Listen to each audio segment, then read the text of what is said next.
और इसके बाद हम लोगों ने तो आदिकाल की विशेषताएं तक पढ़ ली थी। अब क्या कोई बता सकता है कि हिंदी का प्रथम कवि कौन था? हिंदी का प्रथम कवि के बारे में आज चर्चा होगी। तो हिंदी के प्रथम कवि को लेकर पहले हमारे शिव सिंह सेंगर आते हैं। हर विद्वान के अनुसार हिंदी का प्रथम कवि अलग अलग है।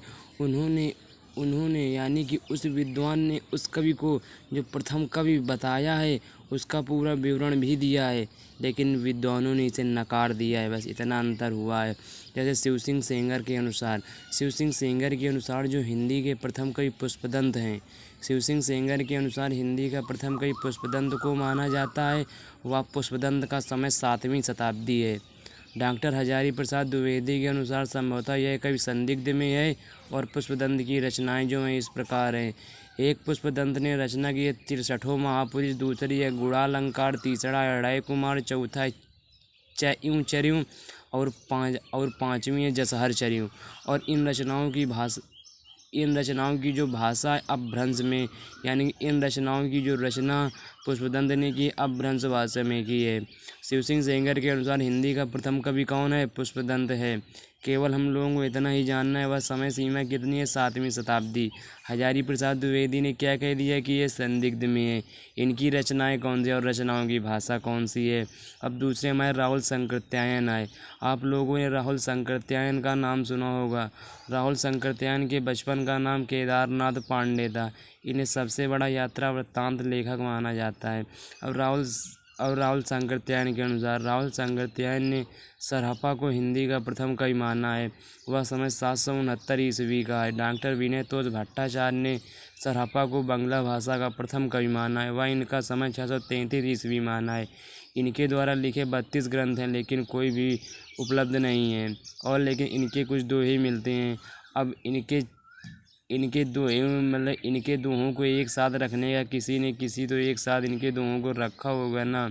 इनके दोहे महापौर उपाध्याय व हरप्रसाद शास्त्री द्वारा संपादित बौद्ध गानों के रूप में डॉक्टर प्रबोध चंद्र बागची द्वारा संपादित दोहा कोश में संकलित है। इनकी रचना सिर्फ एक ही तो मिलती है, दोहा कोश। अब डॉक्टर राम कुमार वर्मा के अनुसार देखें कि भैया हिंदी का प्रथम कवि कौन था। जो हमारे डॉक्टर राम कुमार वर्मा है, डॉक्टर राम कुमार वर्मा ने स्वयंभू को हिंदी का प्रथम कवि माना है। आप लोगों को क्या पता है कि अपभ्रंश का वाल्मीकि कौन है? अपभ्रंश का वाल्मीकि स्वयंभू को कहा जाता है। और डॉक्टर राम कुमार वर्मा ने हिंदी का प्रथम कवि स्वयंभू को माना है। इन्हें जैन परंपरा का प्रथम कवि भी कहा जाता है। स्वयंभू को जैन परंपरा का प्रथम कवि भी कहा जाता है। इनके द्वारा रचित 3 ग्रंथ प्राप्त होते हैं, ऋट्ठे ठेमचर्यु, स्वयंभूचर्यु और पौमचर्यु।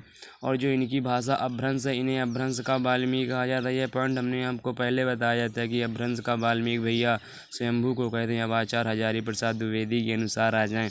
आचार्य हजारी प्रसाद द्विवेदी तो प्रत्येक विधा में अग्रणी हैं। वो तो आलोचना के क्षेत्र में बहुत ही उल्लेखनीय है। आलोचना के क्षेत्र में मैं बार बार बताता हूँ कि यदि आचार्य हजारी प्रसाद द्विवेदी रामचंद्र शुक्ल से पहले आए हुए होते तो रामचंद्र शुक्ल को आलोचक कोई स्वीकार नहीं करता। अब आचार्य हजारी प्रसाद द्विवेदी ने हिंदी का प्रथम कवि अब्दुल रहमान को माना है और अब्दुल रहमान का समय 12वीं से 13वीं शताब्दी माना है। इनके द्वारा रचित संदेश रासक पहला धर्मेतर रास ग्रंथ है। इनके द्वारा जो संदेश रासक पहला धर्मेतर रास ग्रंथ है। यह देसी भाषा में रचित किसी मुसलमान द्वारा रचित प्रथम काव्य ग्रंथ है। जो संदेश रासक है ना, यह देसी भाषा में लिखित मुसलमान द्वारा रचित प्रथम ग्रंथ है। इसमें विक्रमपुर की योग वियोगिनी का वर्णन है। अब आचार्य हजारी प्रसाद द्विवेदी की बात समझ में आ गई। आचार्य हजारी प्रसाद द्विवेदी के यहाँ गणपति चंद्र गुप्त आ जाए। गणपति चंद्र गुप्त ने शालिभद्र सूरी को हिंदी का प्रथम कवि माना है। वह इनका समय 1184 ईस्वी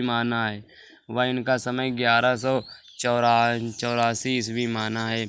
और शालिभद्र सूरी ने भतेश्वर बाहुबली रास नामक ग्रंथ की रचना की है। शालिभद्र सूरी ने भतेश्वर बाहुबली नामक ग्रंथ की रचना की है। डॉक्टर मुनिजिन विनय, डॉक्टर दशरथ ओझा और गणपति चंद्र गुप्त ने इन्हें रास परंपरा का प्रथम कवि माना है। यह 205 छंदों में रचित एक खंड काव्य। इसमें भतेश्वर व बाहुबली का चित्रण है। यदि हम लोग जान लें कि भतेश्वर और बाहुबली कौन थे, ये मतलब कि जो ये ग्रंथ है रासो साहित्य का है। भतेश्वर बाहुबली दोनों भाई थे। पहले जो भतेश्वर था वो अयोध्या का राजा था, जो बाहुबली था वो तक्षशिला का राजा था। दोनों में युद्ध होता है। फिर दोनों में युद्ध होने के बाद में दोनों बौद्ध धर्म को स्वीकार कर लेते हैं और मोक्ष को प्राप्त करते हैं। ये आप लोगों ने सुना होगा। जैन साहित्य का ये प्रमुख बात ही है कि पहले युद्ध होना फिर मोक्ष को प्राप्त कर लेना। इसमें भतेश्वर और बाहुबली दोनों भाइयों का चित्रण है। और जो इसका संपादन किसने किया था, भतेश्वर बाहुबली दास का जो मुनिजिन विजय ने किया था। अब जानने की सबसे प्रामाणिक मत कौन है। सबसे प्रामाणिक मत है इसमें से सभी का निर्णायक मत राहुल शंकरत्यायन के अनुसार सरहप्पा को हिंदी का प्रथम कवि माना गया। डॉक्टर नगेंद्र व रामचंद्र शुक्ल ने भी इसे स्वीकार किया है। भैया आज की वीडियो में इतना ही पर्याप्त है कि हिंदी का प्रथम कवि कौन था। हिंदी का प्रथम कवि सरहप्पा है।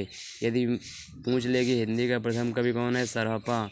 अगर पूछ ले कि सरहप्पा के बाद प्रश्न आ जाए कि डॉक्टर गणपत चंद्र गुप्त के अनुसार हिंदी का प्रथम कवि कौन है, साल बद्रेश्वरी। हजारी प्रसाद द्विवेदी के अनुसार अब्दुल रहमान। डॉक्टर राम कुमार वर्मा के अनुसार स्वयंभू। और राहुल शंकरत्यायन के अनुसार सरहप्पा। और शिव सेंगर के अनुसार पुष्य या पूर्ण कवि। आज का वीडियो हमारे लिए इतना ही पर्याप्त है। धन्यवाद।